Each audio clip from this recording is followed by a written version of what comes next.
अस्सलाम वालेकुम। S5 media से आपका मेज़बान साजिद खान आपकी खिदमत में हाजिर है। इस वक्त मेरे साथ मौजूद हैं जी एडवोकेट ज़यान दुरानी साहब, जो साबका जनरल सेक्रेटरी थे PTI की तरफ से। तो PTI को खैर बात कह चुके हैं। अभी रिसेंटली इन्होंने ऐलान किया था PTI को छोड़ने का, और अभी किसी भी सियासी पार्टी से इनका कोई ताल्लुक़ नहीं है। तो सर, बहुत शुक्रिया अपना कीमती वक्त देने के लिए। तो सबसे पहले ये मैं पूछना चाहता हूँ कि आपने PTI या सियासत को छोड़ने का जो फैसला किया है, तो इसकी मेन वजह क्या बनी है सर? क्यों आपने सियासत को ही खैर बात कह दिया? बहुत शुक्रिया साजिद साहब। बिस्मिल्लाहिर्रहमानिर्रहीम। देखें, आपने जिस जो सवाल किया है कि आपने सियासत छोड़ी है और क्या मुस्तक़बिल में दूसरी जमात का जाने का फैसला है, तो मैं अपने मीडिया प्रेस कॉन्फ्रेंस में मैंने बड़ा वाशगाफ और सादा अल्फाज में मैंने ऐलान किया था कि मैं सियासत छोड़ने का ऐलान करूं। जब मैंने सियासत ही छोड़ दूंगा तो फिर किसी और जमात में जाने का सवाल ही नहीं पैदा होता। दूसरा आपका सवाल था कि आपने पाकिस्तान तहरीक इंसाफ को क्यों छोड़ा। देखिए, जो आपको पता है 9 मई के वाकयात हुए, तमाम बड़ी लीडरशिप आपके सामने 5-5, 6-6 मरतबा जेल में थी, और जब तक प्रेस कॉन्फ्रेंस लाजिम और मलजूम था, जब तक प्रेस कॉन्फ्रेंस नहीं की उन्होंने उनको नहीं छोड़ा गया। मेरे घर में भी पुलिस के एहलकार आए, मेरे बड़े भाईजान को गिरफ्तार किया गया और फैमिली को किया गया, हमारे कजनों को किया गया। राजा मुकरीब साहब मेरे कजन स्टिल ना, वो अभी तक जेल में ही है, तो मैं भी गिरफ्तार हो गया। तो इस सारी सिचुएशन के अंदर मैं इस बात की वजाहत करता चलूं कि हमने हमेशा पीसफुल और सॉफ्ट रेवोल्यूशन को सपोर्ट किया है। ये जिस तरह का डिस्ट्रक्टिव प्रोटेस्ट था जो कि काबिल मजम्मत है, मैं इसकी शदीद मजम्मत करता हूं, और ये कोई भी पाकिस्तानी अपने मुल्क को इस तरह आग नहीं लगाता। तो फिर इस तमाम सूरत हाल के अंदर मेरा पॉलिटिक्स को जारी रखना इंतहाई मुश्किल था। मैंने अपनी फैमिली को देखना, अपनी सिक्योरिटी को देखना, अपने घर वालों को देखना, तो लिहाजा मैंने फैसला किया कि मैं पॉलिटिक्स ही छोड़ूं, सियासत से अपने ओहदों से इस्तीफा दिया, सियासत छोड़ूं, और अभी आइंदा इंशाल्लाह चंद महीनों के अंदर मुल्क को भी छोड़ूंगा इंशाल्लाह। कि पाकिस्तानी जो नौजवान हैं तो वो मुल्क छोड़कर जा रहे हैं। अभी 1.5 साल के अंदर हमारा तकरीबन 9 लाख के करीब लोग जो है तो वो पाकिस्तान को छोड़कर चले गए हैं, जिसमें बहुत सारे शोबों से ताल्लुक़ रखने वाले भी लोग थे और जवान हजरात जिसमें बहुत ज़्यादा लोग थे। फिर रिसेंटली वाक़या जो हुआ यूनान में, आपने देखा होगा कि एक कश्ती में 300 से ज़ायद जो है तो वो पाकिस्तानी जवान जो हमारे थे तो वो शहीद हो गए, अल्लाह को प्यारे हो गए। अपने जो रिज़्क़ कमाने के चक्कर में और अपना बेहतर मुस्तकबिल बनाने के चक्कर में वो कहीं दूसरे मुल्क जा रहे थे। पाकिस्तान को क्यों छोड़कर जा रहे हैं सर? आपने क्या एनालिसिस किया है, या आप भी अभी कह रहे हैं कि मैं भी मुल्क छोड़ने का फैसला कर चुका हूं, तो क्यों ऐसा वक्त आया हुआ है पाकिस्तान पे? देखिए, मैं आपके सवाल को समराइज कर दूं, मुख्तसर जवाब दे दूं, तो आप कहते हैं तफसीली सवाल का जवाब यही है कि जब नौजवान जो इस मुल्क का अगला मुस्तकबिल है, जब वो ही मायूस है, उनको नजर आ रहा है कि वो डिग्रियां लेके वो बेरोजगार कर रहे हैं, तो उन्होंने तो मुल्क से बाहर ही जाना है। पिछले 1.5 साल के अंदर 9.5 लाख नौजवान जो PhD होल्डर्स हैं वो इस मुल्क को छोड़कर चले गए। इसको बोलते हैं ब्रेन ड्रेन। मुल्क का ब्रेन ड्रेन हो गया। आपने मईशत का तो भट्ठा बैठाया ही है ना, आपने सियासत का तो बेड़ा गर्क किया ही है। इस पाकिस्तान डिस्ट्रॉइंग PDM ने, इन्होंने तो मुल्क का बेड़ा गर्क किया है। अब ये मुल्क के लोगों की जानों के पीछे पड़ गए हैं। आज आपको पता है IMF से इनका मुआहदा हो गया, तो IMF ने लेवी जो है 55 रुपए कर दी है, मजीद बिजली जो है वो 5 रुपए महंगी कर दी है। यानी कि अवाम कहीं सुख का सांस न ले। ईद पर भी इन्होंने अवाम को जो है वो पेट्रोल पंप का तोहफा पेश किया है। तो लोग तंग आ गए, अपनी जानों को लोग दाव पे लगा के इस मुल्क से बाहर जा रहे हैं गैर कानूनी तौर पे। और देखा आपने 700 हमारे पाकिस्तानी इसमें शहीद हो गए।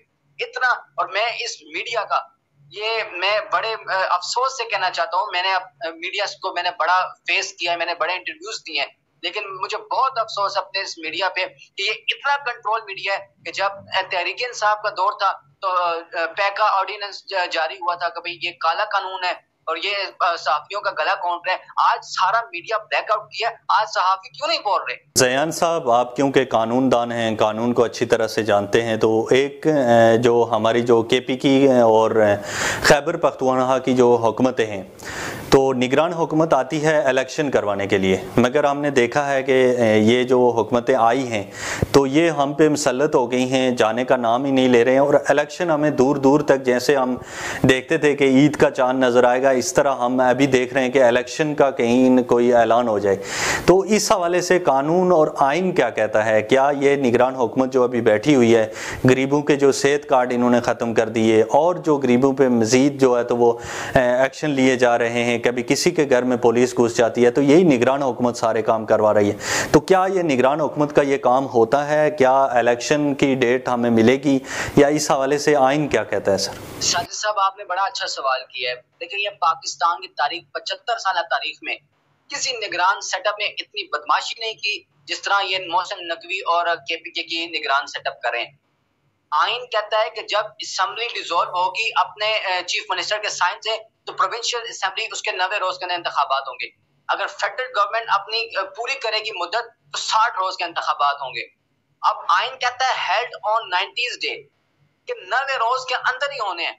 अगर आप 91st डे करेंगे, मतलब आप आइन की खिलाफ वर्जी करें। इन्होंने तो आइन को जूते की नोक पर रखा हुआ है।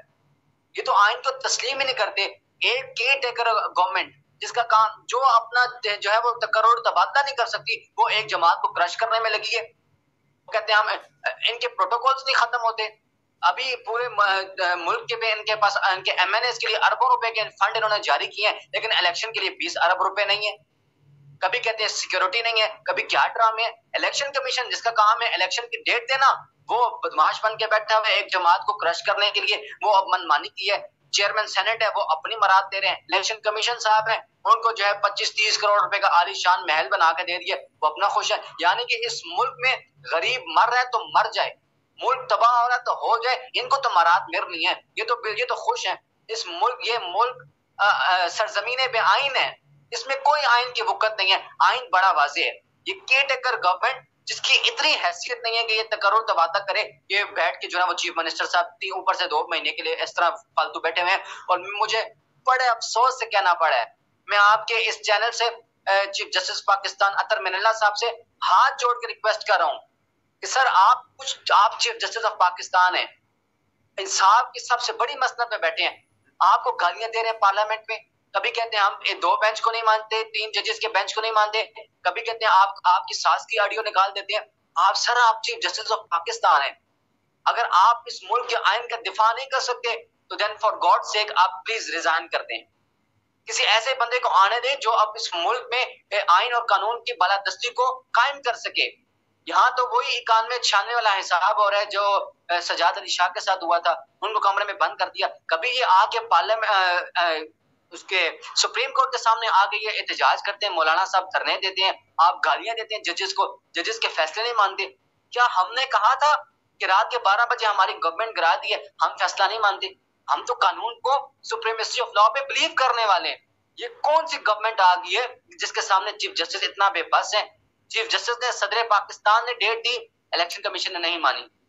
सुप्रीम कोर्ट ने डेट दी 14 मई की, नहीं मानी। यानी कि आपके फैसले की कोई वक़्त ही नहीं है। ये इतने बदमाश है केयर टेकर कि ये सुप्रीम कोर्ट के फैसले को नहीं मान रहे। अगर सुप्रीम कोर्ट के फैसले को नहीं माना जा रहा तो मुझे बताएं इस मुल्क में इंसाफ का दरवाजा कौन सा है? फिर किस दरवाजे को खटखटाएं हम? अवाम किधर जाए? यहाँ तो सिविलियन ट्रायल मिलिट्री कोर्ट्स में हो रहे हैं, यहाँ पर तो ह्यूमन राइट्स की वायोलेशंस हो रही हैं। कौन इस पे जवाब दिया है?